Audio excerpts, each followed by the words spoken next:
আগের দিন আমরা E1 রিয়াকশান ডিসকাশান করেছিলাম।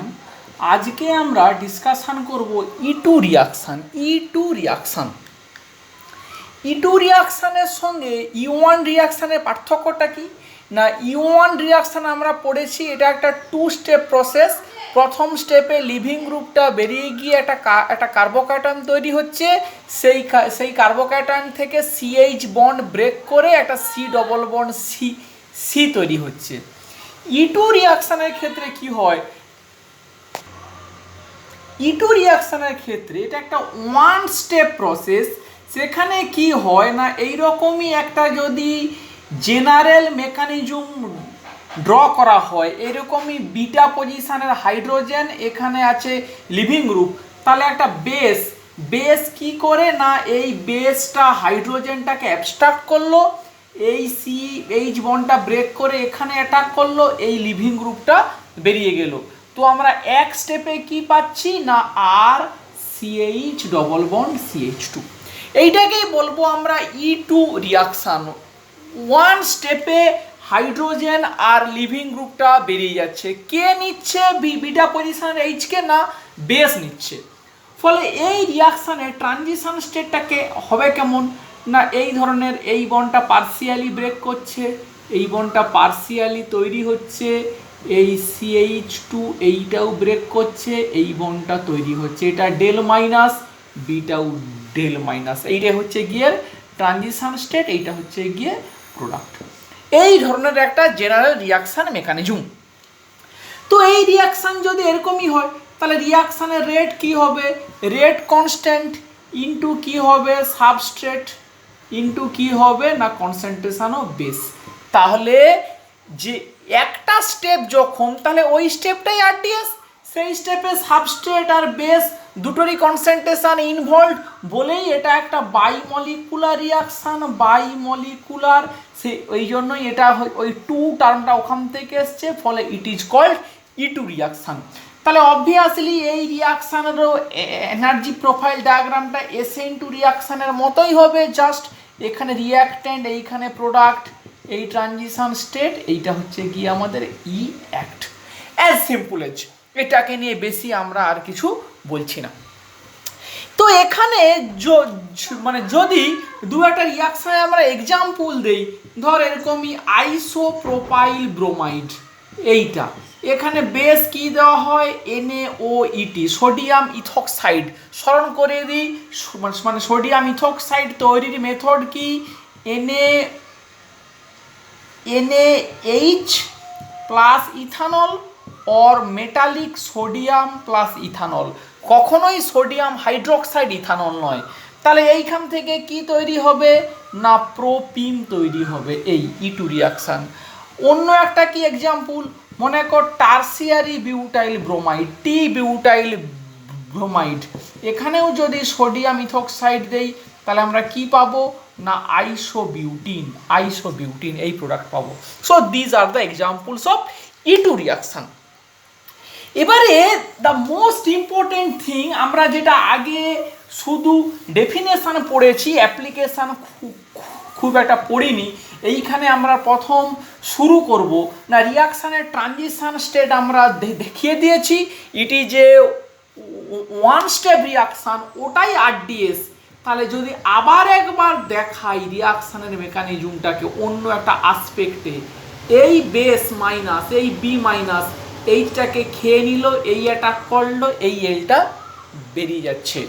তাহলে দেখ এই স্টেপটাই যদি RDS হয়, RDS এ কিন্তু CH bond breaking involved, CH bond breaking involved in RDS A involved.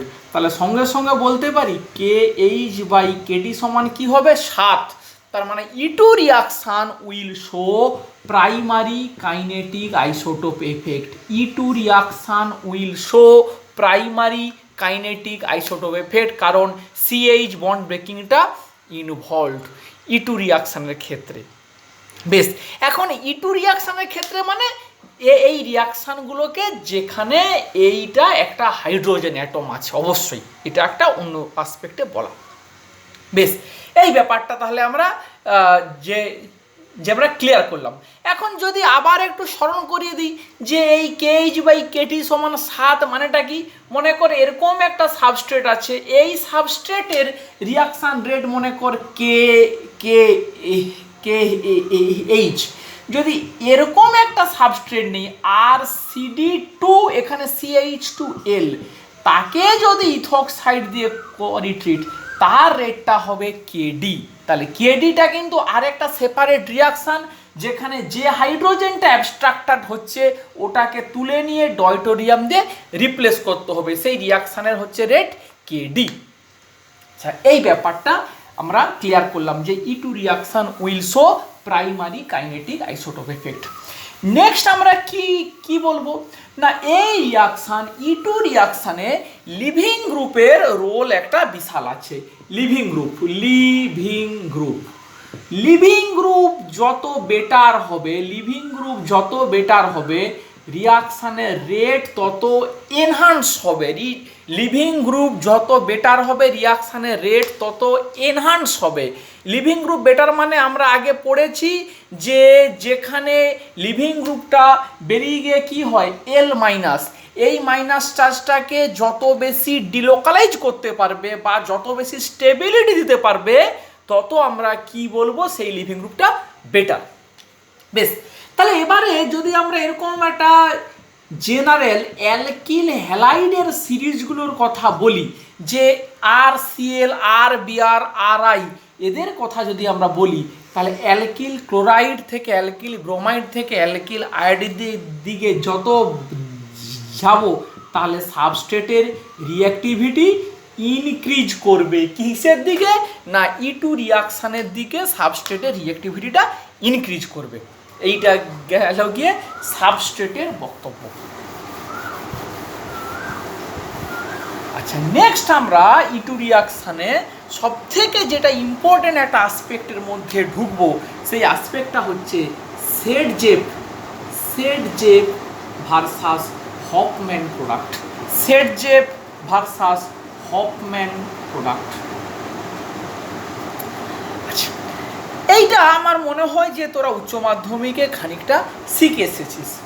আচ্ছা, ধর আমরা এইরকম একটা সাবস্ট্রেট নেওয়া হলো 2-ব্রোমোবিউটেন, এখানে সোডিয়াম ইথক্সাইড দিয়ে ট্রিট করা হলো। 2-ব্রোমোবিউটেন ইজ ট্রিটেড উইথ NaOH। এখন এইখানে কি আমরা এক্সপেক্ট করতে পারি না, E2 রিয়াকশান হবে। E2 রিয়াকশান হয়ে কে বেরোবে না, হাইড্রোজেন আর ব্রোমিন।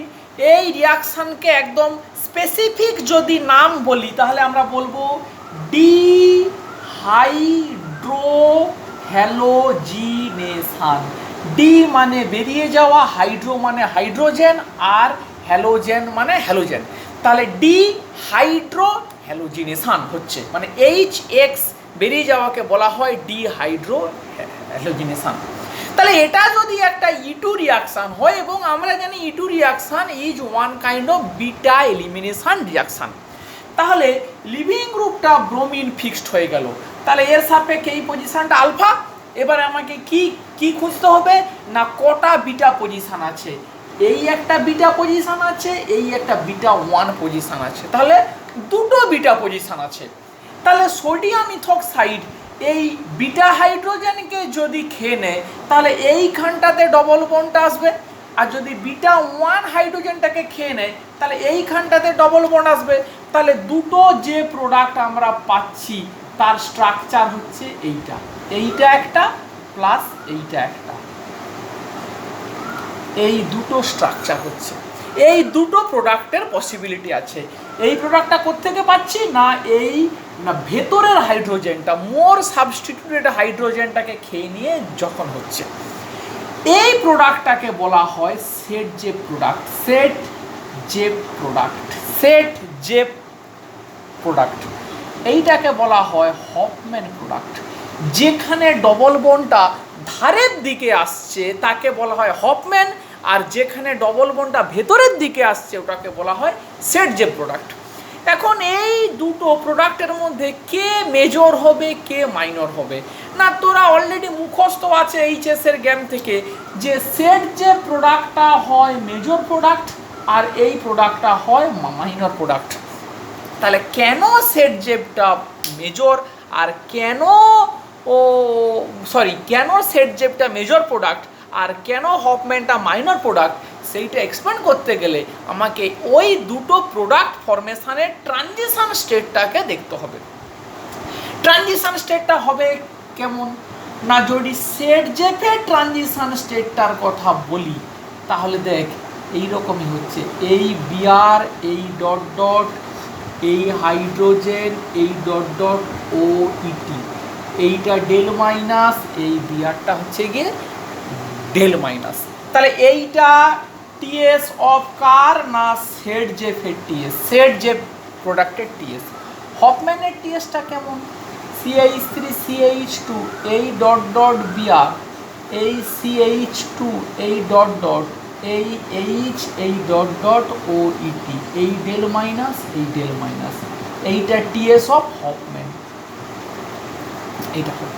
তাহলে এইটাকে আমরা এখন যদি বলি ট্রানজিশন স্টেটটা কার মতো, না ট্রানজিশন স্টেটের নেচারটা কিসের মতো, it's a alkene like. TS এর মধ্যে দেখ এই দেখ পার্সিয়াল ডবল বন্ড তৈরি হচ্ছে, ট্রানজিশন স্টেটে পার্সিয়াল ডবল বন্ড তৈরি হচ্ছে, এই কথাটাই হচ্ছে most vital the important one. TS এর মধ্যে অ্যালকিন ক্যারেক্টারটা ডেভেলপ করছে। অ্যালকিনটা কিসের দ্বারা স্টেবিলিটি পায়, না হাইপার কনজুগেশন দ্বারা। হাইপার কনজুগেশন কে দেখায়, না হাইপার কনজুগেটিং হাইড্রোজেন। তাহলে এই ট্রানজিশন স্টেটে 6টা হচ্ছে হাইপার কনজুগেটিং হাইড্রোজেন, 6টা, এই তিনটে 6 হাইপার কনজুগেটিং হাইড্রোজেন। এখানে কটা, অনলি 2টো হাইপার কনজুগেটিং হাইড্রোজেন। তাহলে অবভিয়াসলি কে বেশি স্টেবল, না এইটাই হচ্ছে মোর স্টেবল ট্রানজিশন স্টেট, এটাই হচ্ছে মোর স্টেবল ট্রানজিশন স্টেট। কারটা, না সেট জেপের টিএসটা। তাহলে সেট জেপের টিএস যদি মোর স্টেবল হয় তাহলে সেট জেপ প্রোডাক্ট তৈরির একটা কি হবে, কম হবে। তাহলে ওই জন্যই কি হবে, সেট জেপের থেকে রিয়াকশানটা সেট জেপের দিকে ম্যাক্সিমাম যাবে বা ওটাই কি হবে মেজর প্রোডাক্ট। তাহলে এইটাকে আমরা যদি একটা এনার্জি প্রোফাইল ডায়াগ্রামের দ্বারা ড্র করি তাহলে এই জিনিসটা আসবে কেমন, না ছবিটা আসবে এইরকমই।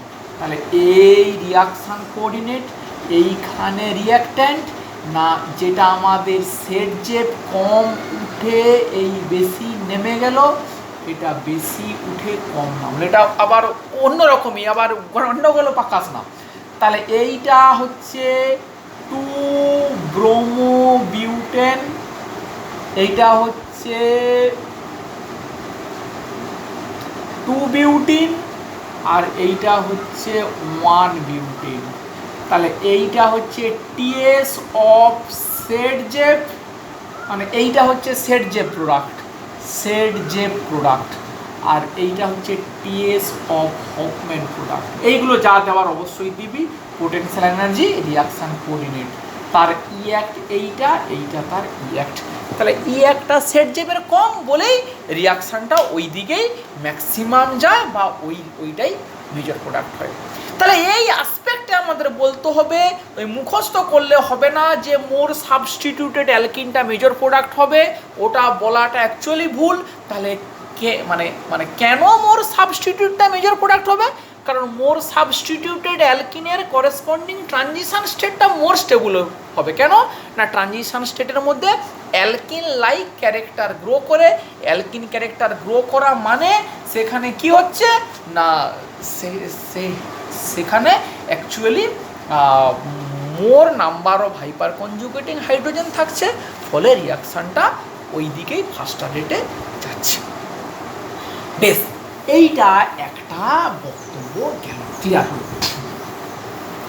এবারে এইখানে আরেকটা কথা আমরা বলে দিই যে তাহলে সবসময় কি সেট জেপ প্রোডাক্ট বা মোর সাবস্টিটিউটেড অ্যালকিনটাই মেজর প্রোডাক্ট হবে, হফম্যান প্রোডাক্ট কি আমরা মেজর হিসাবে পেতে পারি না? না, আমরা পেতে পারি। হফম্যান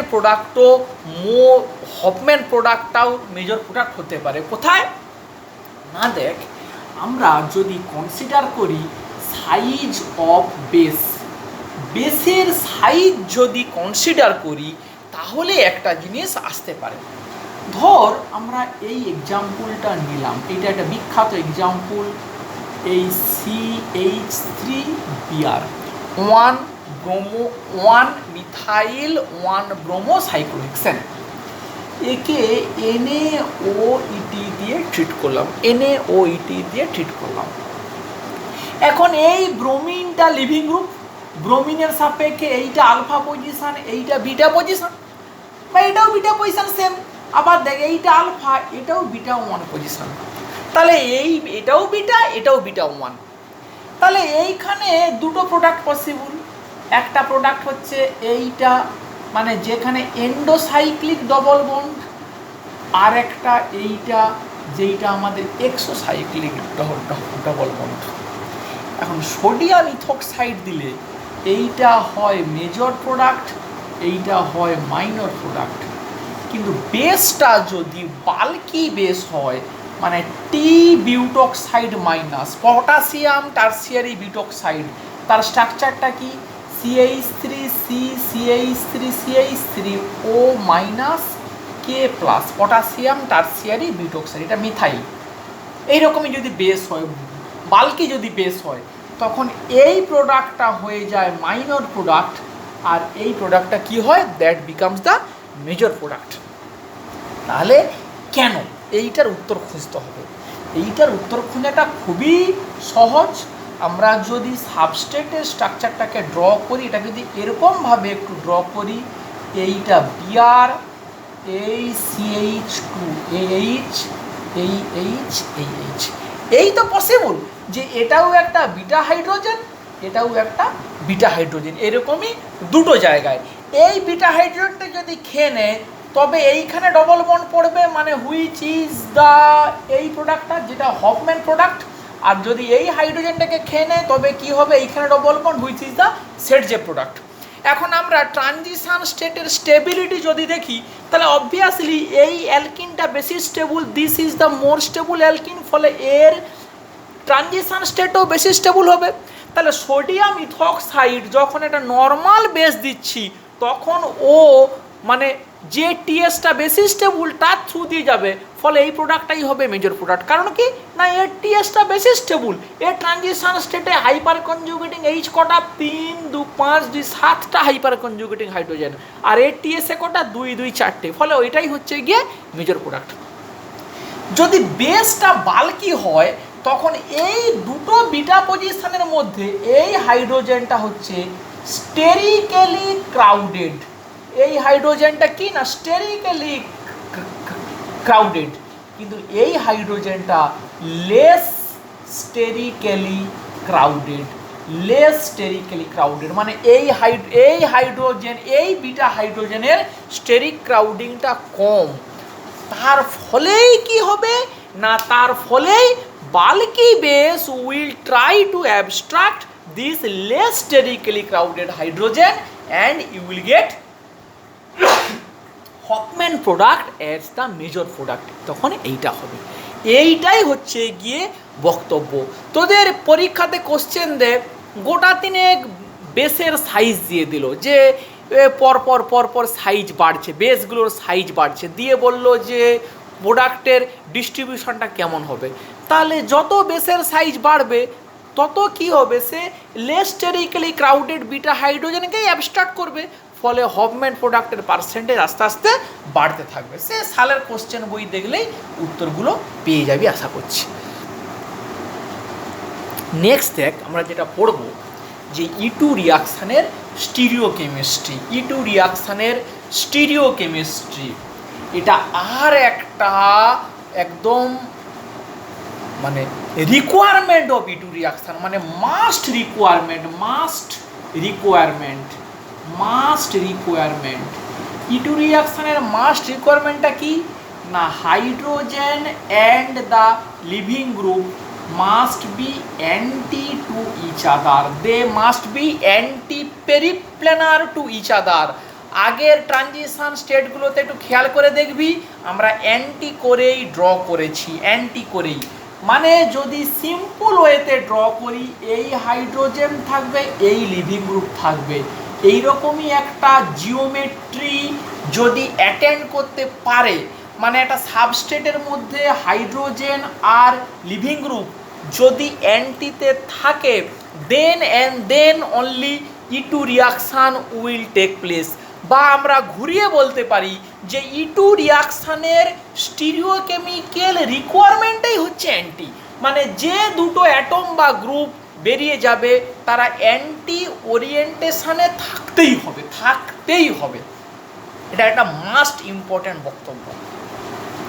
এখন কোশ্চেন হচ্ছে যে এটার পিছনে দুটো কারণ আছে, যে কেন অ্যান্টি হতে হবে, অ্যান্টি হওয়ার পিছনে কারণটা কি। আরে অ্যান্টি যদি না হয় তাহলে অল্টারনেট অপশান কি আসছে, সিন। এবারে একটা জিনিস দেখ, E2 রিয়াকশান এইখানে কি হয় না, হাইড্রোজেনটাকে H+ হিসাবে নিয়ে নেয়, এলটাকে L- হিসাবে নিয়ে নেয়, ফলে যেন অ্যাজিভ এটা এইরকম বেরোয়, এটা এইরকমই বেরোয়, ফলে এই মাইনাস তৈরি হয়, এই প্লাস তৈরি হয়, they will make a bond, তারা ডবল বন্ড তৈরি করে। তাহলে সেই ডবল বন্ডটা একটা পাই বন্ড তৈরি হয়। তাহলে একটা পাই বন্ড যদি মানে তৈরি হয়, একটা E2 রিয়াকশানে যদি পাই বন্ড তৈরি হয়, তাহলে যে দুটো অরবিটাল ওভারল্যাপ করবে they must be parallel to each other. আমরা জানি এটা পাই বন্ড তৈরির জন্য কি চাই না, এইখানে যে দুটো অরবিটালটা আসবে, যে দুটো পি অরবিটালটা আসবে, they must be parallel to each other. বেশ, তাহলে এইবারে আমরা একটু ছবি ড্র করে বোঝার চেষ্টা করি যে কেন এখানে অ্যান্টি হবে, কেন সিন নয়।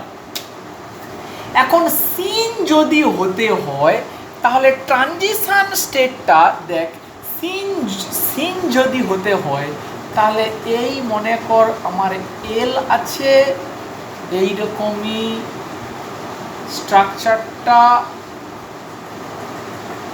এই হচ্ছে, তাহলে এই বেস মাইনাস এইচটাকে খেয়ে নিল, এই অ্যাটাক করলো, এই বেরিয়ে গেল। তাহলে এখানে ট্রানজিশন স্টেটটা হবে কেমন, সি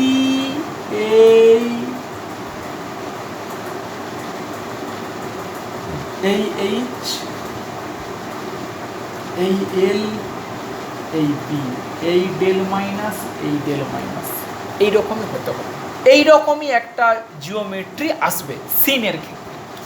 আর অ্যান্টির ক্ষেত্রে কি হবে, সি সি, এই এইচ, এই এল,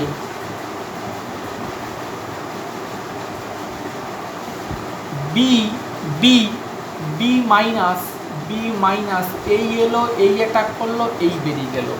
টিএসটা হবে কেমন, সি, এই ডট ডট এইচ, এই ডট ডট বি, এই ডট ডট, এই ডট ডট এল, এই এই এই এই। তাহলে এইটা হচ্ছে ট্রানজিশন স্টেট অফ সিন, এটা টিএস অফ অ্যান্টি। সিনের ক্ষেত্রে দেখ, এই বেসের ডেল মাইনাস, লিভিং গ্রুপের del minus, they are in a same side, so there will be repulsion. এখানে কি হবে, একটা রিপালসান তৈরি হবে। কিন্তু এইখানে দেখ, এই ডেল মাইনাস, এই del minus, they R far away, তারা অনেক দূরে আছে, তার ফলে এখানে রিপালসানটা হবে না। ফলে এইটাই হচ্ছে stable transition state or requirement, ফলেই কিনা এরা অ্যান্টি ওরিয়েন্টেশনে যাবে। পিডিএফ থেকে ছবিটা ভালো করে দেখবি, দেখে ড্র করার চেষ্টা করবি। তাহলে এইটা গেল গিয়ে এক নম্বর কারণ, যে কেন E2 রিয়াকশানের ক্ষেত্রে অ্যান্টি রিকোয়ারমেন্টটা চাই। 2 নম্বর কারণটা দেখ, যদি আমরা অরবিটাল ওভারল্যাপের কথাটা আমরা চিন্তা করি বোথ সিন আর অ্যান্টিতে, তাহলে এইরকমই একটা ছবি আসে। এইখানে কে আছে না, সিএইচ বন্ডের সিগমা, এইটা হচ্ছে সিএইচ বন্ডের সিগমা, এই হাইড্রোজেন, এইটা সিএইচ বন্ডের সিগমা, আর বাকি দুটো বন্ড যেমন আছে এই।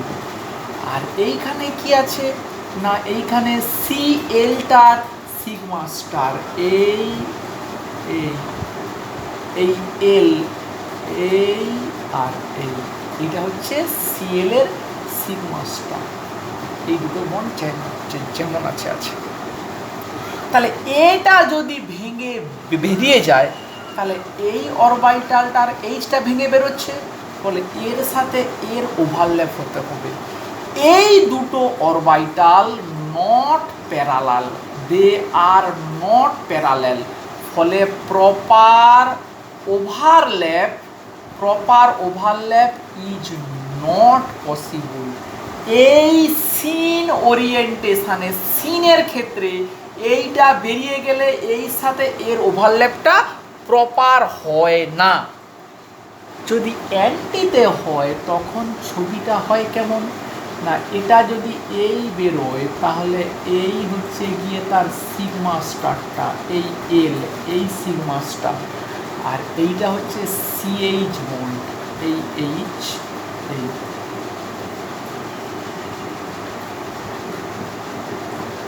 এই এবারে দেখ, এটা এই বেরোচ্ছে, এটা এই বেরোচ্ছে, ফলে এইটা দেখ একদম কি হয়ে গেল, প্রপার প্যারালাল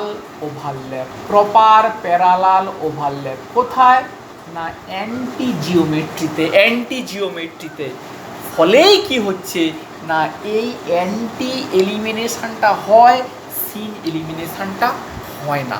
তাহলে এইটাকে যদি আবার জোর করে একটু এমফাসাইজ করি, কি আমরা বলবো না, ইটু রিয়াকশানের ক্ষেত্রে anti requirement, hydrogen and leaving group must be anti to each other. Anti to each other মানে তারা অ্যান্টি কনফরমেশানে থাকবে, ওই কনফরমেশানেই বেস এইচকে অ্যাবস্ট্রাকশন করবে, এল বেরোবে, মানে ডবল বন্ড তৈরি হবে। কি কারণ না, প্রথম কারণটা যদি দেখি না, সিনের ক্ষেত্রে বেস আর লিভিং গ্রুপের ডেল মাইনাসটা একই দিকে থাকছে, ফলে রিপালসান হবে, ফলে সিন ওরিয়েন্টেশনটা আনফেভারেবল। আর মলিকুলার অরবিটাল দেখলে সিন কনফরমেশানে যখন অ্যাবস্ট্রাকশান হচ্ছে, দুটো পি অরবিটালের প্রপার প্যারালাল ওভারল্যাপ হয় না, ফলে কি হয় না, না আমাদের ডবল বন্ডটা তৈরি হয় না, কিন্তু অ্যান্টিতে সেটা সম্ভব। তাহলে এইটা গেল গিয়ে মোটামুটি এটা ইটু রিয়াকশানের সামারি। আমরা যদি একটু রিপিট করি পুরো ব্যাপারটা, কি কি আমরা পাচ্ছি না, ইটু রিয়াকশান হচ্ছে একটা ওয়ান স্টেপ রিয়াকশান। এক নম্বরে কি বলবো না, ওয়ান স্টেপ রিয়াকশান, ওই স্টেপটাই হচ্ছে আরডিএস, ওই স্টেপেই সিএইচ বন্ড ব্রেকিংটা আসছে, ফলে that will show P K I, মানে কেএইচ বাই কেডি কত হয় 7। রিয়াকশানের রেট তাহলে কি হবে না, bimolecular substrate into concentration of base, দুটোরই কনসেন্ট্রেশন ডিপেন্ডেন্ট। আমরা রিয়াকশানের এনার্জি প্রোফাইল ডায়াগ্রাম ড্র করেছি। সেটজেপ ভার্সাস হফম্যান প্রোডাক্টের কথা আমরা বলেছি।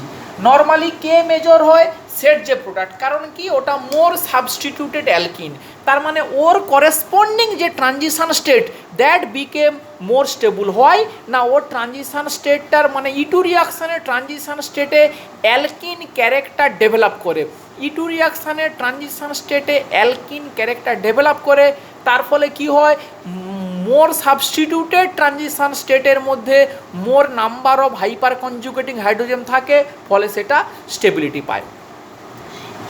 হফম্যান প্রোডাক্ট কখন মেজর প্রোডাক্ট হয় না, যখন বেসের সাইজ খুব বড় হয়, মানে টারসিয়ারি বিউটক্সাইড এই ধরনের যখন বেস হয়, বেসের সাইজ যখন বড় হয়, তখন সে ওই স্টেবিলিটির বদলে সে কি খুঁজে না, bulkier base will try to abstract less hindered hydrogen. তার ফলে কি হবে না, আমাদের হফম্যান প্রোডাক্ট বা যেটাকে বলবো টার্মিনাল অ্যালকিন, মানে ধারের দিকে অ্যালকিনটা কি হবে, মেজর প্রোডাক্ট হিসাবে তৈরি হবে। আর লাস্টে কি বললাম না, স্টিরিওকেমিক্যাল রিকোয়ারমেন্ট, হাইড্রোজেন আর leaving group must be anti to each other, ওরা অ্যান্টি হতেই হবে, অ্যান্টিতেই মানে প্রপার অরবিটাল ওভারল্যাপ হয়ে অ্যালকিনের পাই বন্ডটা তৈরি হয়, এবং অ্যান্টি কনফরমেশানেই দুটো নেগেটিভ চার্জের মধ্যে রিপালশানটা মিনিমাম হয়। তার ফলে মেন যে কথাটা E2 রিয়াকশানের ক্ষেত্রে স্টিরিওকেমিক্যাল রিকোয়ারমেন্টটাই হচ্ছে কি অ্যান্টি, এটা হতেই হবে। এইখান থেকেই আমরা পরের টাস্কটা শুরু করব।